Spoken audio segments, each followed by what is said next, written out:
e nós começamos nosso estudo de hoje de manhã.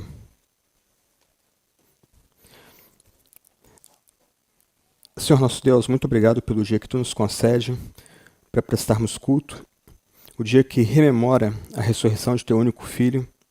E nesses momentos, como pensar um pouco nessa antiga confissão de fé, que o Senhor nos ajude, nos desperte a nos voltar para o Teu Santo Espírito, o Espírito da promessa, aquele Espírito renovador e revivificador, o Espírito que nos dá a certeza do perdão dos pecados, da vida eterna e da ressurreição do corpo. Em nome de Jesus, doador desse Espírito que oramos. Amém. Nós estamos chegando ao nosso último encontro, nessa exposição do Credo dos Apóstolos, sobre as doutrinas centrais da fé cristã. E eu queria ler o Credo todo, e nós vamos destacar o que é chamado o terceiro artigo do Credo, que é centrado na pessoa do Espírito Santo. A tradução que eu tenho usado aqui diz assim: creio em Deus, o Pai Todo-Poderoso, Criador do céu e da terra, e em Jesus Cristo, seu único Filho, nosso Senhor, que foi concebido pelo poder do Espírito Santo, nasceu da Virgem Maria, padeceu sob Pôncio Pilatos, foi crucificado, morto e sepultado, desceu à mansão dos mortos, ressuscitou ao terceiro dia, subiu aos céus, está sentado à direita de Deus Pai Todo-Poderoso, de onde há de vir a julgar os vivos e os mortos. Creio no Espírito Santo, a Santa Igreja Católica, a comunhão dos santos, a remissão dos pecados, a ressurreição da carne e a vida eterna. Amém. Nós vamos destacar aqui o último artigo. O último artigo diz o seguinte: creio no Espírito Santo, a Santa Igreja Católica, a comunhão dos santos, a remissão dos pecados, a ressurreição da carne e a vida eterna. Amém.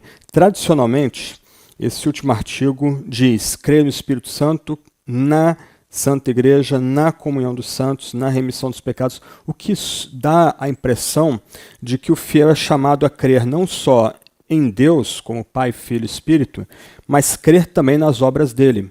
João Calvino, na sua edição de 1541 das Institutas, talvez aí a melhor das edições que ele preparou desse livro clássico, ele vai dizer que é inapropriado dizer que o crente crê na Santa Igreja, na remissão dos pecados, na ressurreição da carne, etc.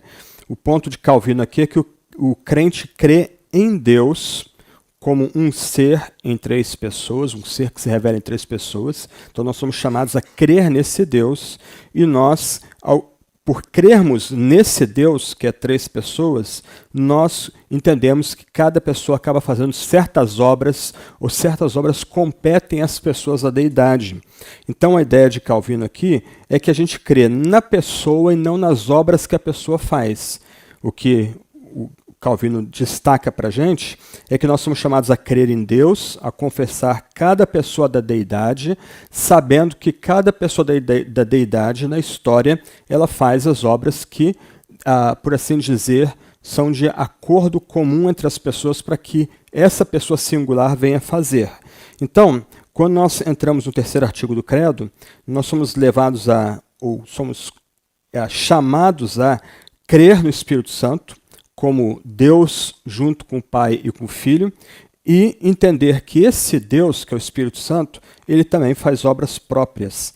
E a gente passa a considerar um pouco aí de quem é o Espírito e quais são as obras que o Espírito Santo faz. Alguma pergunta sobre esse ponto aqui da tradução? Alguma questão que você queira levantar? Não? Ok. Uma questão importante aqui então para nós é o seguinte: se a minha tradução está correta, né? Creio em Deus, vírgula, Pai, Filho e Espírito, então o Credo dos Apóstolos ele está ancorado na tradição muito antiga que entende que o Espírito Santo, junto com o Filho e também com o Pai, é digno de toda honra, todo louvor, inclusive de oração. A ideia aqui, então, dessa forma de ler o credo, é que o Espírito Santo é confessado, é crido, como um junto com o Pai e o Filho. Aliás, é interessante notar que mesmo nas traduções correntes aí do credo, o credo vai dizer: creio em Deus e em Jesus Cristo, depois creio no Espírito Santo, para frisar esse aspecto de que o Espírito é um ser pessoal, junto com o Pai e com o Filho. O Espírito é digno de honra, louvor, glória, oração, junto com o Pai e o Filho. Então, o nome do nosso Deus, algo que nós tratamos aí no nosso segundo encontro, é Yahvé, Yahvé é o Pai, o Filho e o Espírito Santo. Nós adoramos Deus como Pai, Filho e Espírito Santo. Então esse é um ponto aqui importante do credo, a ideia de que o Espírito Santo ele é digno de louvor, oração, honra, glória, junto com o Pai e com o Filho. Um ponto que nós também podemos notar nesse terceiro artigo é que a igreja ela é sustentada pelo Espírito Santo. A ideia aqui, então, é que uma vez afirmando que nós cremos no Espírito, junto com o Pai e com o Filho, e damos louvor e honra ao Espírito junto com o Pai e o Filho, nós cremos que o que o credo chama aqui de Santa Igreja Católica, ela é produto da obra do Espírito Santo, ela é sustentada pelo Espírito Santo. Aqui eu gosto bastante da frase de Lutero, que se encontra na sua exposição do Catecismo Menor, no Catecismo Menor dele, né, que é a exposição do credo. Ele, comentando esse artigo, vai dizer o seguinte: creio que por minha própria razão ou força não posso crer em Jesus Cristo, meu Senhor, nem vir a Ele. Mas o Espírito Santo me chamou pelo Evangelho, iluminou com seus dons, santificou e conservou na verdadeira fé. Em outras palavras, o que Lutero ensinou no Catecismo Menor dele, comentando o credo, é que não só a igreja sustentada pelo Espírito, mas toda a vida cristã também é vida no Espírito Santo. Em outras palavras, quando nós confessamos crer no Espírito, nós também entendemos que esse Espírito faz obras que são próprias, e uma das suas obras é reunir a igreja, dar forma à igreja, sustentar a igreja, de tal forma que as experiências individuais dos membros são parte da ação do Espírito Santo, formando a igreja. E um ponto importante aqui é que a igreja é caracterizada como santa e católica. Aliás, né, Santa Igreja Católica. Deixa eu voltar um pouquinho, né? O que é igreja? A palavra igreja aqui, originalmente, dá a ideia de pessoas que são chamadas para fora para uma reunião decisiva. É um tipo de palavra que vem da Grécia Antiga, né, da época dos primeiros debates aí contra a democracia na Grécia Antiga, aí século IV, século V a.C., talvez até século VI a.C., quando os cidadãos, aqueles que tinham o privilégio de determinar os rumos da cidade-estado na Grécia Antiga, eles eram chamados dos seus afazeres para fora, para uma reunião numa praça, para ali naquela reunião, como cidadãos responsáveis, decidir, debater os rumos daquela cidade. Então, a palavra igreja já remete a gente para essa obra do Espírito Santo. Isto é, nós somos chamados pelo Espírito para nos reunir nessa assembleia solene, nesse ajuntamento solene. A palavra igreja pode ser traduzida também como assembleia solene, ou alguma coisa do gênero aqui. Então, quando o credo diz, creio no Espírito Santo, e como produto da obra do Espírito, a Santa Igreja Católica, a gente tem que prestar atenção na palavrinha igreja. A palavra já é importante. Olhando de outro lado, né, a ideia aqui é que nós fomos chamados de nossas casas, de nossas relações profissionais, do que é comum e ordinário no dia a dia, para nós nos ajuntarmos agora numa assembleia decisiva, numa assembleia de importância capital para a cidade onde nós residimos, onde nós vivemos. E é o Espírito Santo que nos chama, não é um mensageiro que vai chamando as pessoas, gritando nas esquinas para as pessoas se reunirem ali naquela assembleia. Não, é o Espírito Santo que nos chama e nos coloca juntos como uma assembleia. E essa assembleia é chamada de Santa e Católica. Você deve ter notado já que o credo usa a expressão santa, aparece 2 vezes no credo, a Santa Igreja e depois a comunhão dos santos. Nesse primeiro momento aqui, a palavra santa está no indicativo. Isto é, essa assembleia solene, que é reunida por obra do Espírito Santo, que é ajuntada por obra do Espírito Santo, essa assembleia solene, ela é caracterizada, ela é declarada como santa. Deus já atribui santidade a essa assembleia. Então, nós não estamos falando aqui de uma assembleia meramente política, meramente reunida para debater a última manchete do jornal, a última nota que foi publicada a respeito da conjuntura social, política, econômica, etc. e tal. Não, essa assembleia, que é reunida por obra do Espírito Santo, ela é chamada, se coloca junta para receber, para ser atribuída a ela a santidade. E a santidade aqui como obra própria também do Espírito Santo. Então o Espírito Santo une homens e mulheres de toda raça, tribo, língua e nação numa assembleia solene, e o Espírito Santo atribui santidade a essa assembleia.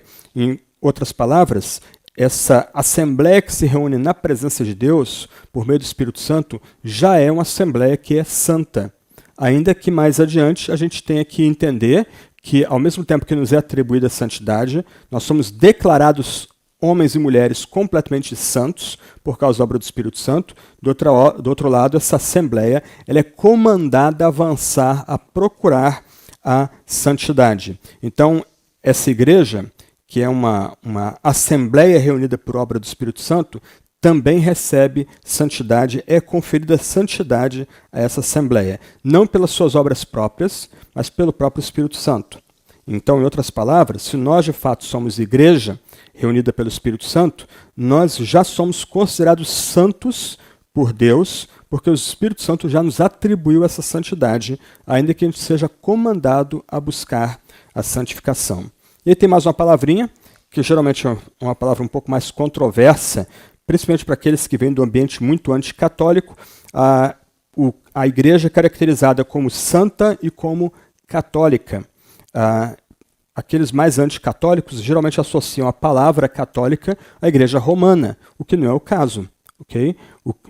Uma diferença entre nós e a igreja católica romana é porque ela é romana, isto é, ela tem o seu centro de decisão numa cidade chamada Roma, lá no Vaticano, na Itália. Então, as decisões da igreja emanam do vigário de Cristo na terra, que é o Papa. Isso é uma diferença da igreja romana para a igreja protestante, que entende que Deus fala por meio da Sagrada Escritura. E a Sagrada Escritura, a voz de Deus, é a palavra autoritativa de Deus para todos nós aqui.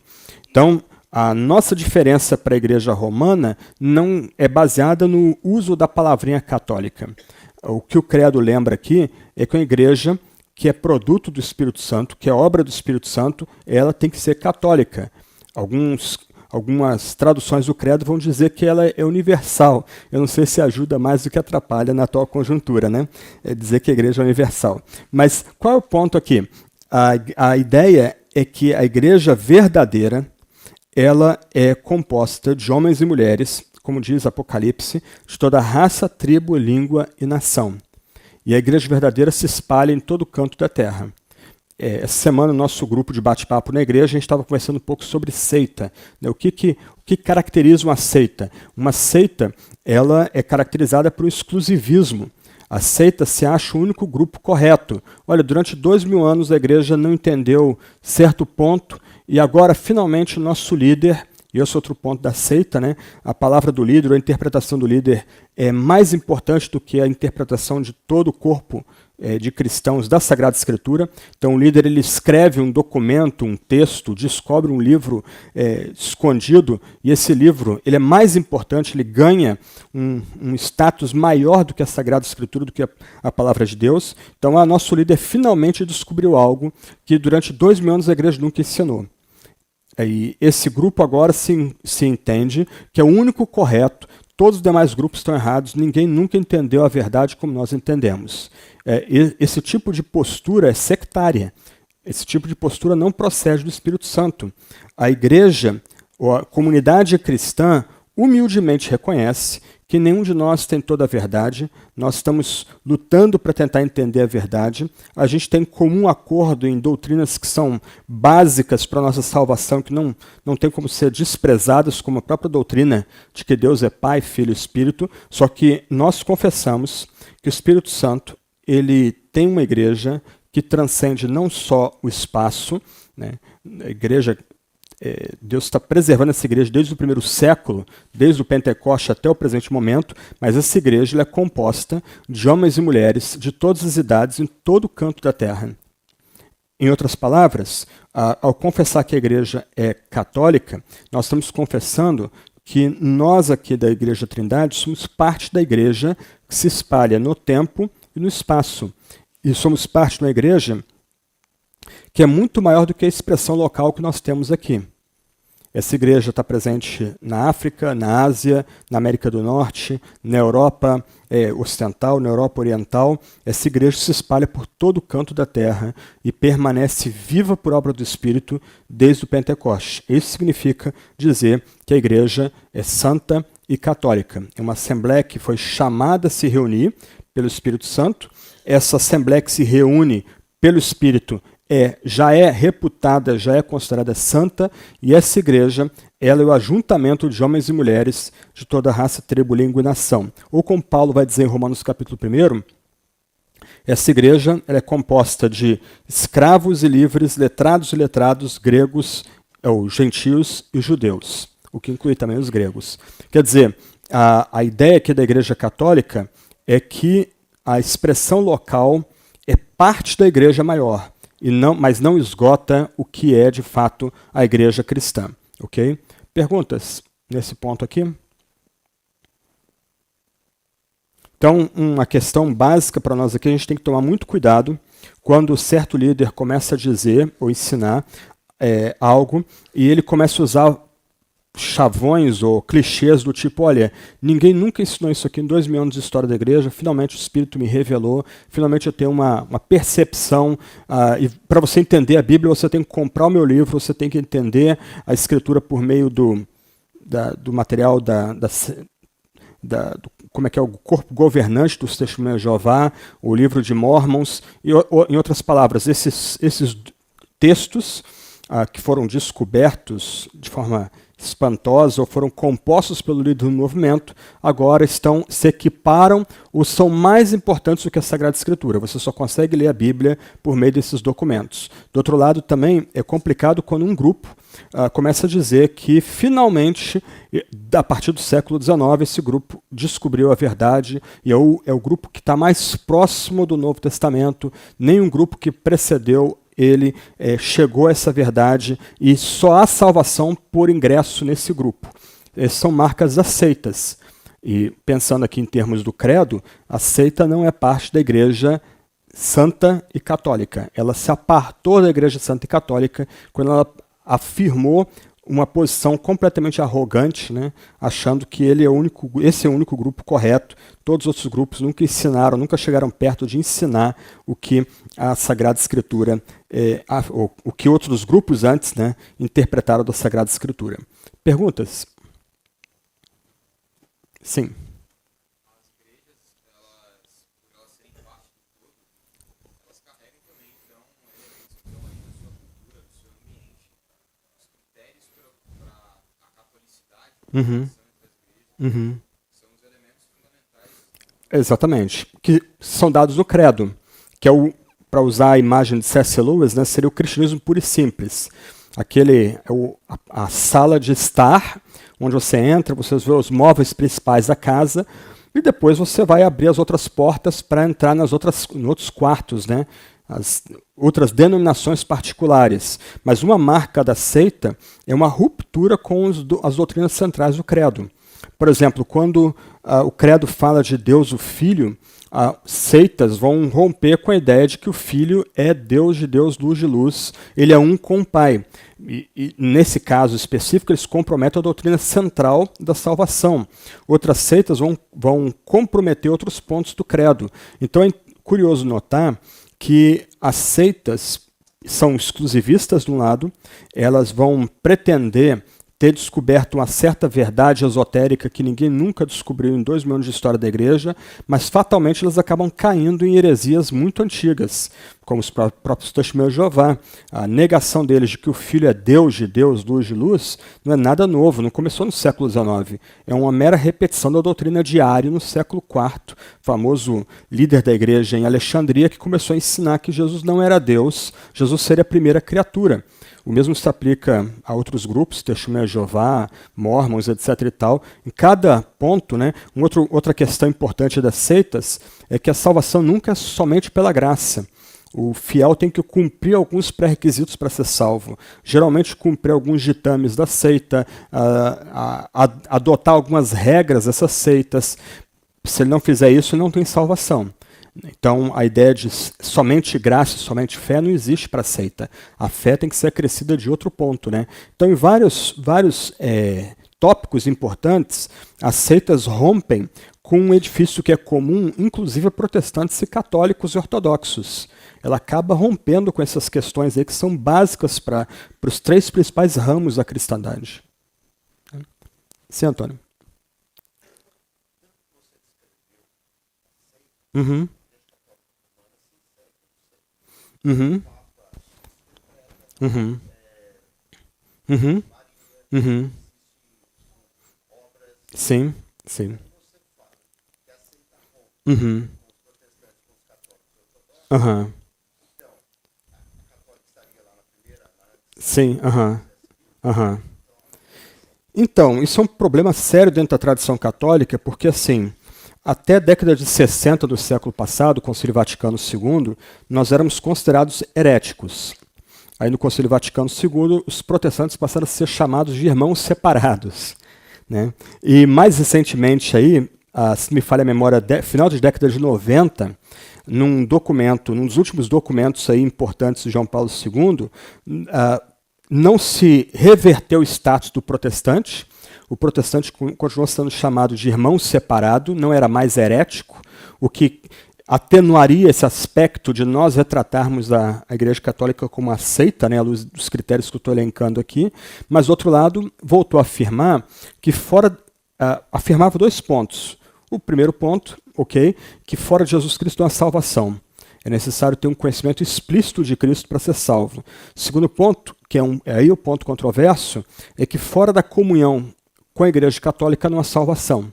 Então, esse documento acho que foi do ano 2000, se não me falha a memória, ao mesmo tempo que não revertia as afirmações do Concílio Vaticano II, que nós, a partir de então, fomos tratados como irmãos separados, éramos irmãos, mas não no mesmo redil, do outro lado, ela reafirma a ideia de que a Igreja Católica é o reino e fora do reino não há salvação, o que dá um nó dentro da própria teologia oficial católica.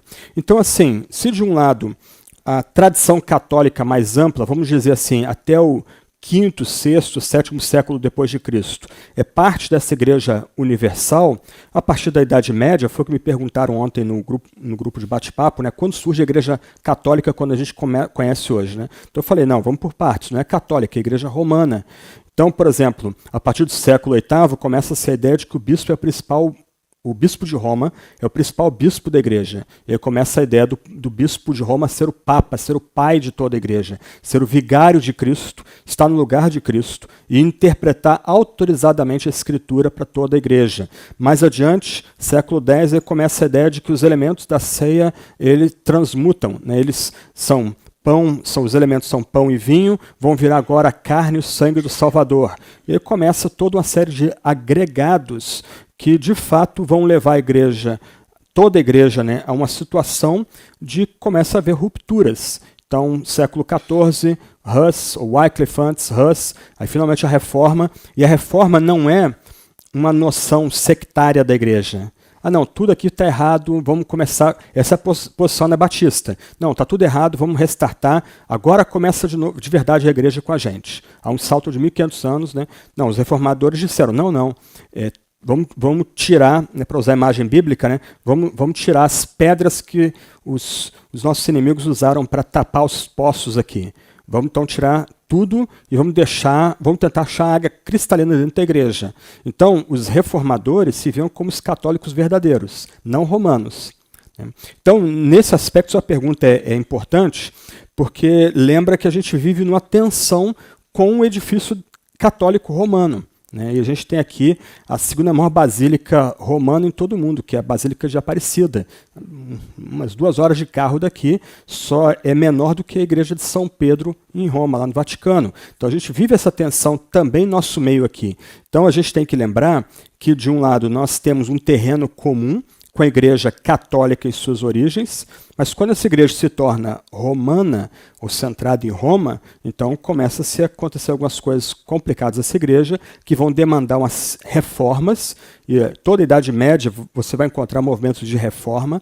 éticos, mas também doutrinários, que vão desembocar na grande reforma do século XVI, que não é uma tentativa de começar a igreja do zero, mas é tentar salvar aquilo que é bíblico em 1500 anos de história da igreja. Okay? E um outro ponto da seita é jogar fora o balde com água e nem junto. Né? Não, está tudo errado. Durante 2000 anos a igreja creu errado, então nós vamos começar tudo de novo aqui. Estamos restartando, agora começa a igreja verdadeira com a gente. E geralmente esses movimentos mais sectários têm sua origem no Velho Oeste americano. Então, quando a gente pensa, por exemplo, em Testemunha de Jeová, Mormons, Adventistas, eles são um produto de uma certa cultura anti-intelectual americana e uma resposta também ao crescimento impressionante do evangelho na fronteira americana no Velho Oeste. Então, começa a surgir esses movimentos de ruptura com a fé e que pretexto está começando, né, zerando tudo com a fé. Mas a Igreja Católica Romana é uma igreja rival da Igreja da Reforma, nesse aspecto.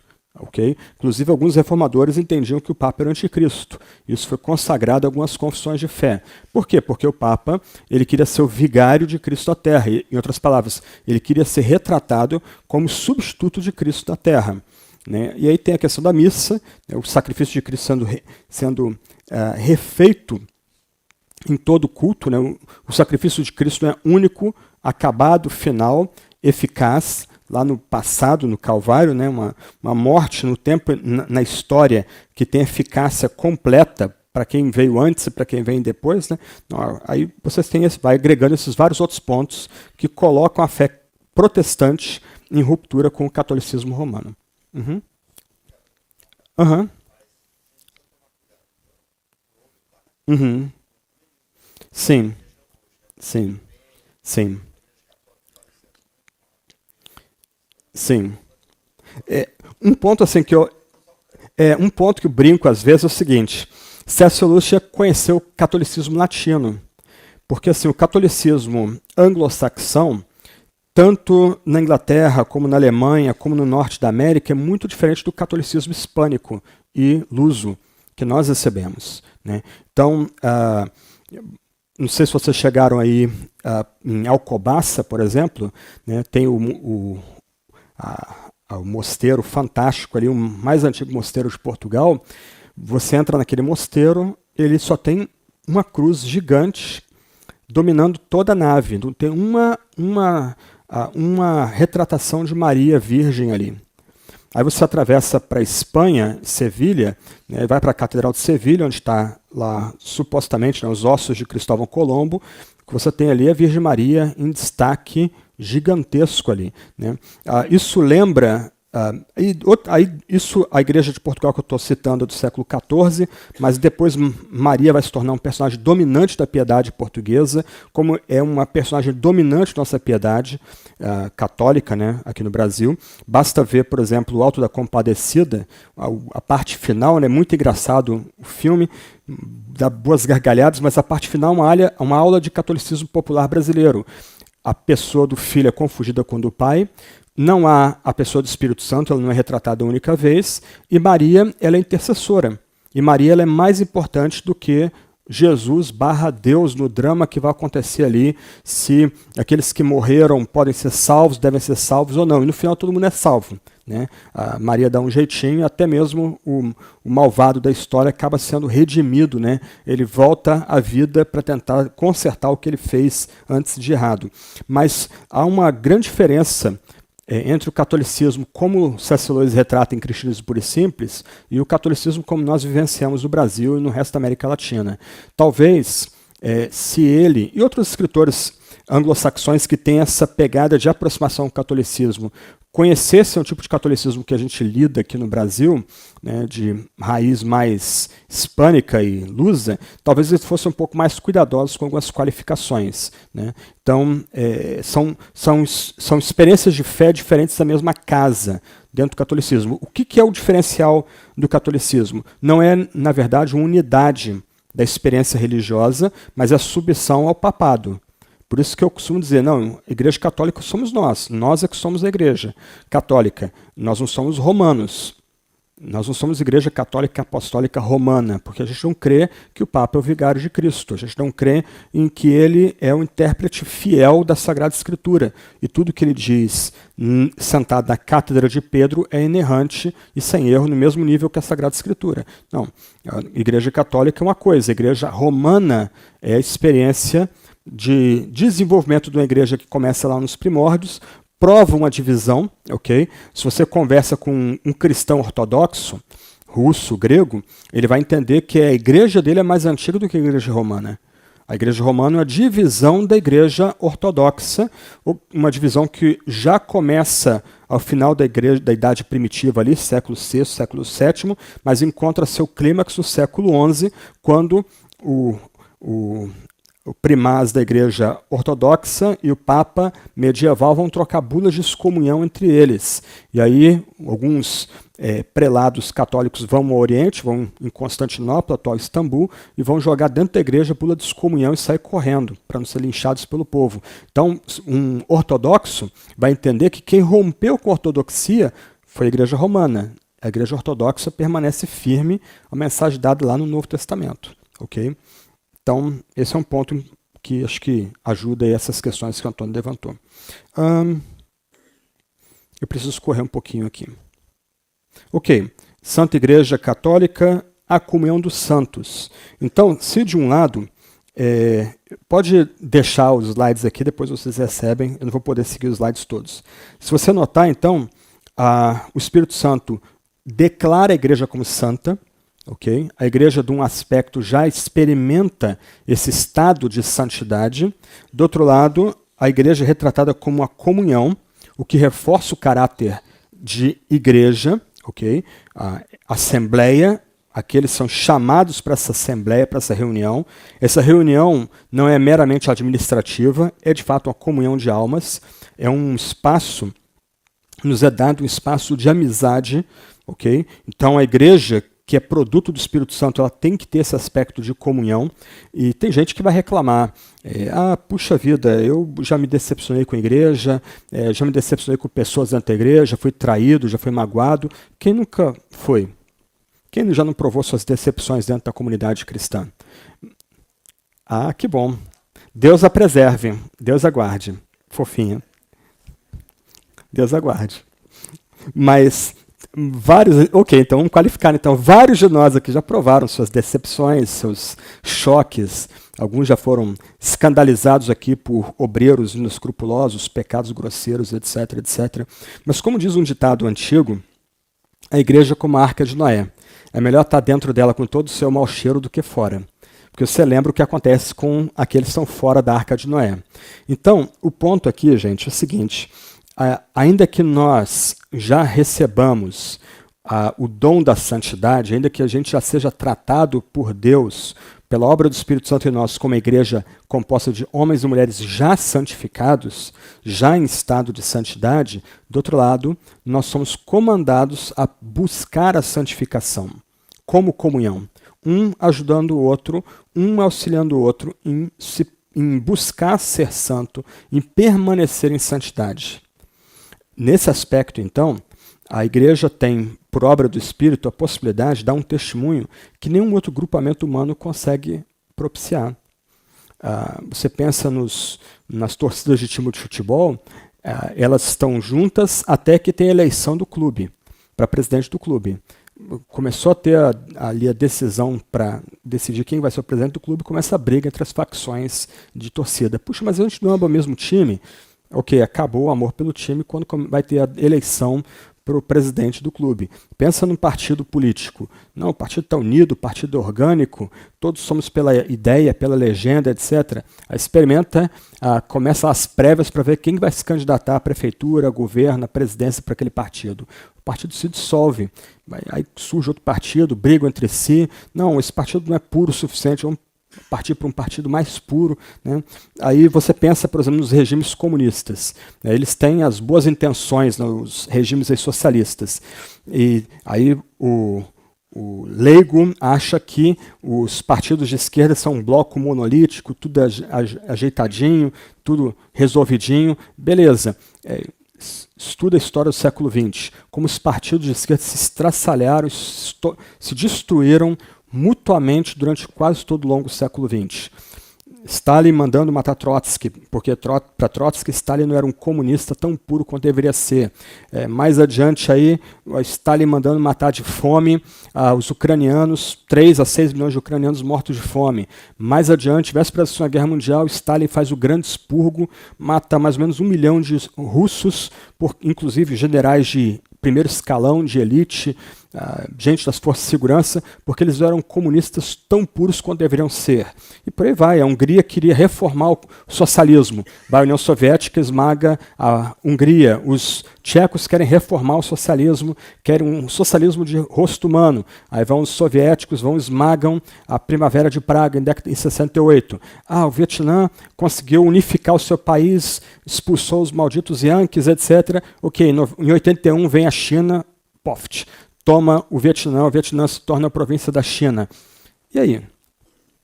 O cristianismo, segundo o credo, ele pode demonstrar para o mundo o que o mundo tenta alcançar e não consegue, que é uma comunhão de verdade, na medida que essa comunhão se entende como lutando com o pecado e precisando da ajuda de um dos outros para vencer o pecado e se tornar santa.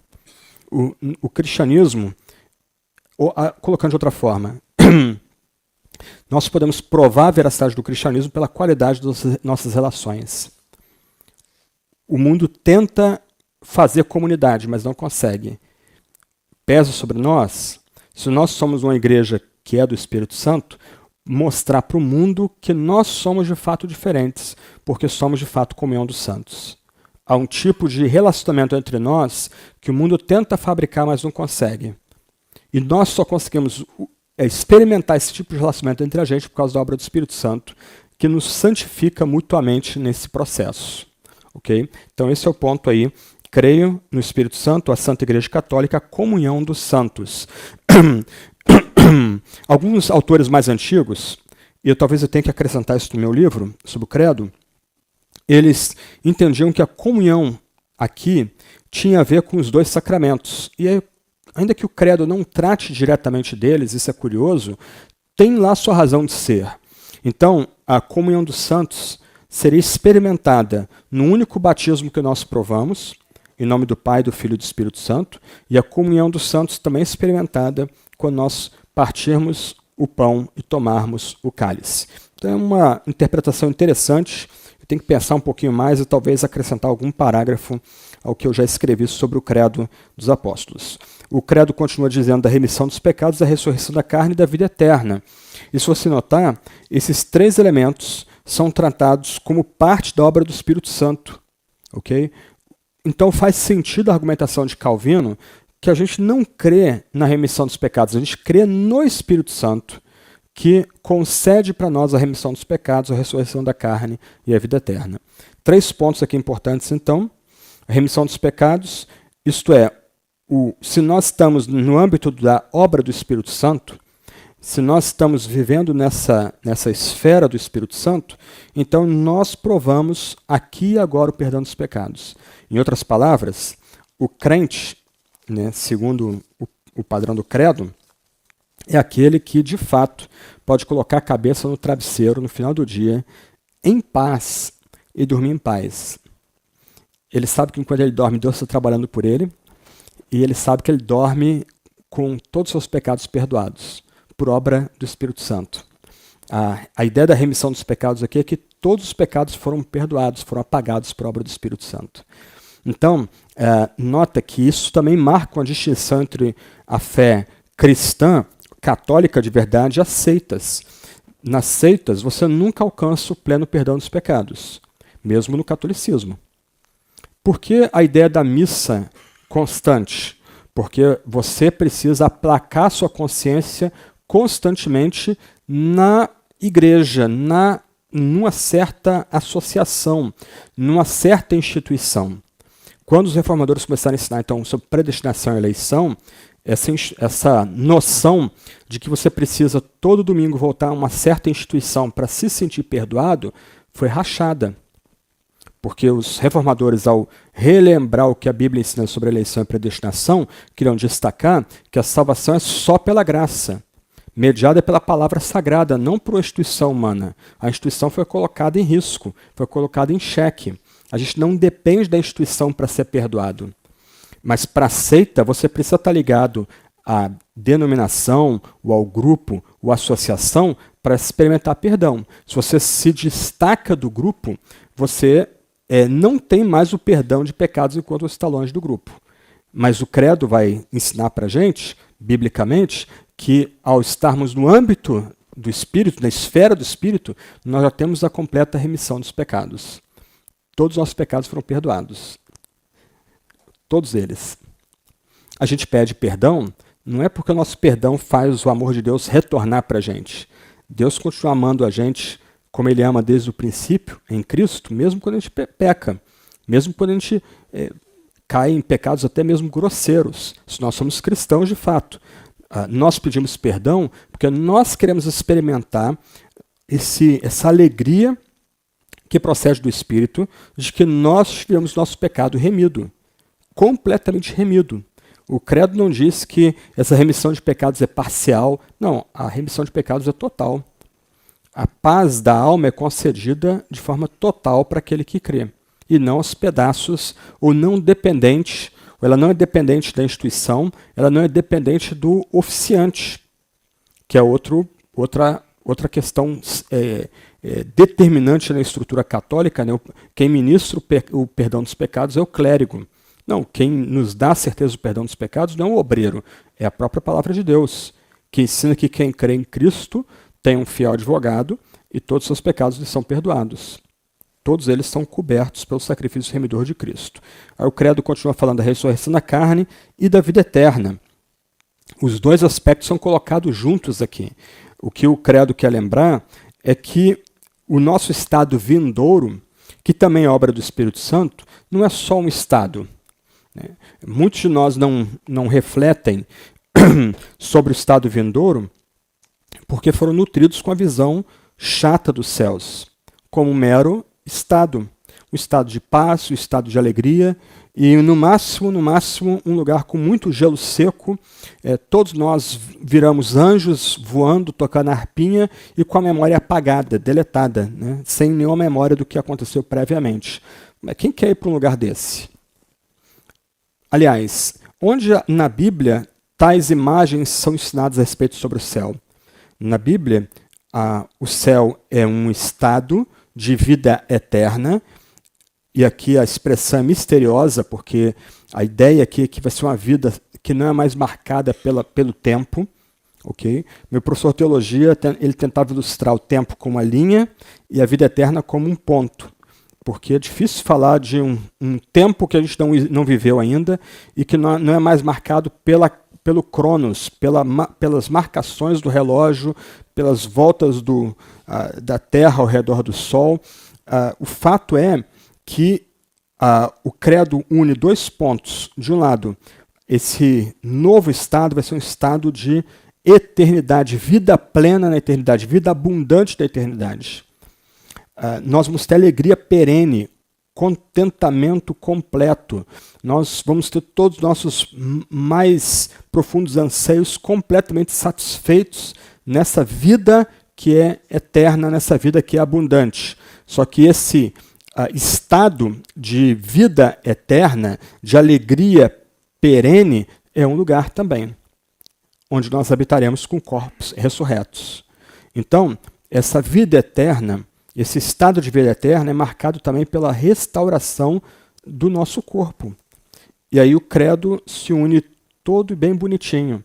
Nós começamos confessando, creio em Deus, o Pai Todo-Poderoso, Criador dos céus e da terra, e terminamos afirmando, creio no Espírito Santo, na ressurreição da carne, na vida eterna. A ideia aqui é que quando Cristo voltar em glória, e o credo também lembra que ele está à destra de Deus o Pai, de onde há de vir para julgar vivos e mortos, ele não só vai nos dar a vida eterna, essa vida completamente abundante, uma alegria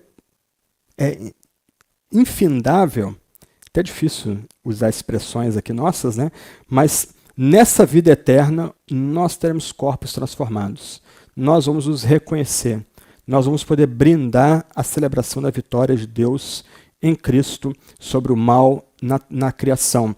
Nós vamos poder, de alguma forma, nos alimentar nesses novos céus e nova terra. Porque essas são imagens que Jesus usa para retratar o que vai ser esse novo lugar, não só estado, mas um novo lugar onde nós habitaremos. Em outras palavras, a criação vai ser renovada. Ela não vai ser destruída, porque Deus, em nenhum lugar da Bíblia, é destruidor. A criação vai ser renovada pelo fogo.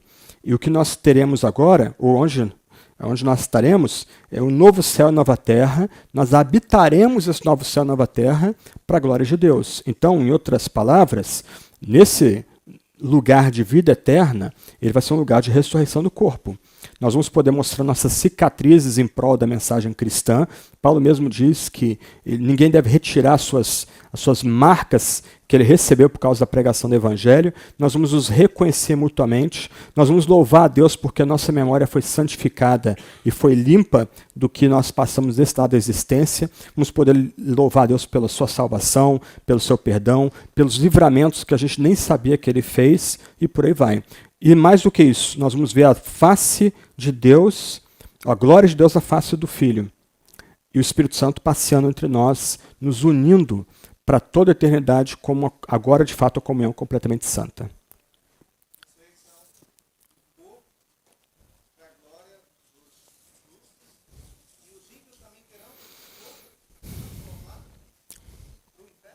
Parece que eles vão ser ressurretos, mas o Novo Testamento não fala da qualidade da ressurreição deles, só diz que eles vão ser ressurretos para o julgamento. 1 Coríntios 15, Paulo deliberadamente ignora o que vai acontecer com os ímpios, ele deixa de lado, ele não tem interesse nesse aspecto, não há interesse de Paulo em detalhar o que vai ser dos ímpios, então ele vai elaborar bastante o que vai acontecer com o nosso corpo ressurreto, mas dado o conjunto do texto bíblico, parece que os ímpios também serão ressurretos, serão julgados e serão banidos para o inferno, um lugar de pranto, dor e ranger de dentes. E ali eles vão perder completamente a imagem de Deus com a qual foram criados. Eles serão menos do que eles eram em vida, enquanto nós seremos mais do que nós éramos ou somos em vida. Não sei se fica muito claro. A ilustração vem de C.S. Lewis. Ele vai dizer o seguinte: se você está cuidando de um jardim, você está fazendo poda ali no jardim, né? Você pega alguns elementos do jardim, do que você podou, e varre, e vai botar fogo ali em pedaços de galhos, folhas e etc. Vão ficar todas esturricadas. Você vai olhar depois de um tempo para elas, você vai lembrar ainda de alguma medida do que elas foram, mas elas não são mais o que elas eram. Então, me parece, pensando no que o Novo Testamento ensina sobre ressurreição do corpo e vida eterna, é que aqueles que tiveram seus pecados remidos, a imagem que nós temos vai ser completamente renovada e potencializada. Aqueles que serão ressuscitados para o julgamento vindouro e vão ser banidos ao inferno, eles perdem, por assim dizer, a imagem de Deus. Eles são condenados, mas eles são menos do que aquelas pessoas que nós conhecemos e amamos. Então, quando perguntam para a gente assim, como é que você vai adorar a Deus no céu, sabendo que um pai ou uma mãe seu está no inferno? Primeiro, nossa memória vai ser lavada pelo sangue de Cristo. Então, nós vamos ver todo o propósito, é descortinado para a gente, todo o propósito da história. Segundo, aqueles que estão ali são agora nossos verdadeiros pais e mães, filhos e filhas. Estão nesse estado e nesse lugar de bem-aventurança. E aqueles que nós amávamos e se perderam, não são mais aqueles que nós amávamos. São menos do que aqueles que nós amávamos. Ok?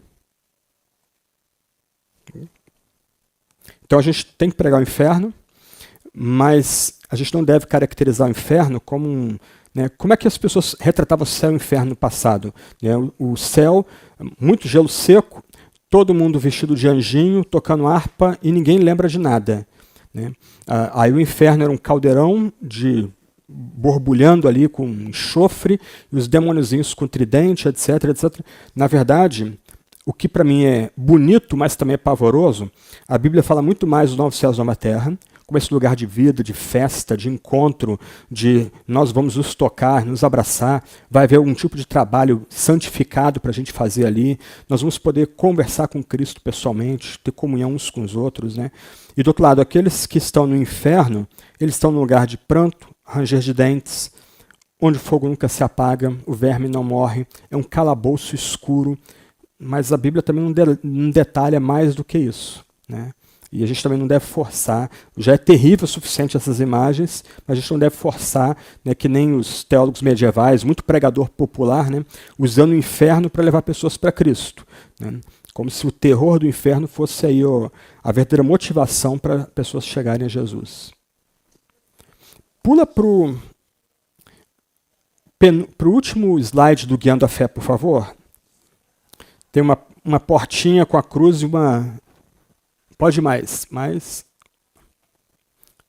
Pode avançar aí, por favor. Hã? Ah, então tá. Ok. Se der, avança. Se não der, não tem problema. Nós esperamos a ressurreição do corpo e a vida eterna, mas continuamos lutando com o pecado, lutando com a miséria, lutando com o mal. Algumas pessoas podem dizer, mas espera aí, se Deus é bom, por que ele não acaba com o mal? Ou Deus é todo poderoso e gosta de brincar com a gente com o mal e na verdade Deus não é bom? Quando a gente pensa no credo, a gente pode criar um argumento para resumir a vitória final de Cristo. O argumento começa, se Deus é totalmente bom, derrotará o mal. Se ele é todo poderoso, ele pode derrotar o mal. O mal ainda não está derrotado e nós continuamos enfrentando o mal no nosso dia a dia. Mas se Deus é totalmente bom e ele é todo poderoso, o mal será derrotado um dia. Então nós vivemos por fé aqui. Nós vivemos na esperança da ressurreição do corpo e da vida eterna. Nós esperamos o tempo em que o mal, na figura do pecado e na pessoa do diabo, ele vem a ser completamente erradicado dessa criação. E essa nova criação é onde nós experimentaremos, de fato, totalmente a remissão do pecado, a ressurreição do corpo e a vida eterna. Ali vai ser um lugar de bem-aventurança, onde a gente vai literalmente se alimentar do próprio Deus. E eu queria concluir, né, a última palavra do credo é amém. Eu queria concluir só lendo uma frase do McGrath, que eu achei bem interessante. Ele diz assim, o credo termina com a única palavra, amém. Isso nos lembra que ele é uma oração e ao mesmo tempo uma declaração de fé. É uma oração pedindo aprofundamento de nossa fé e do nosso compromisso com Deus. Dizer amém ao credo é orar para que o poder e a presença de Deus toque a nossa vida, aprofunde nosso amor por Ele e aumente nossa compreensão do seu Evangelho. Que a gente possa recitar esse amém com convicção e que a gente possa ficar firme nessas doutrinas mais básicas, nessas doutrinas centrais da fé cristã. Que a gente possa, por meio da meditação nelas, escalar a outros ensinos até mais aprofundados, mas que tem nesse pequeno documento, credo, o seu fundamento seguro, que todo crente deve confessar com alegria. Ok? Vamos orar e a gente encerra aqui essa pequena exposição do credo dos apóstolos aí. Senhor, nós imploramos, ajuda-nos a não só entender aquilo que nos toca, aquilo que nos é revelado na Tua Escritura Sagrada, mas a confessar com alegria, com coragem e com companheirismo junto com outros irmãos e irmãs. Assim te pedimos. Amém.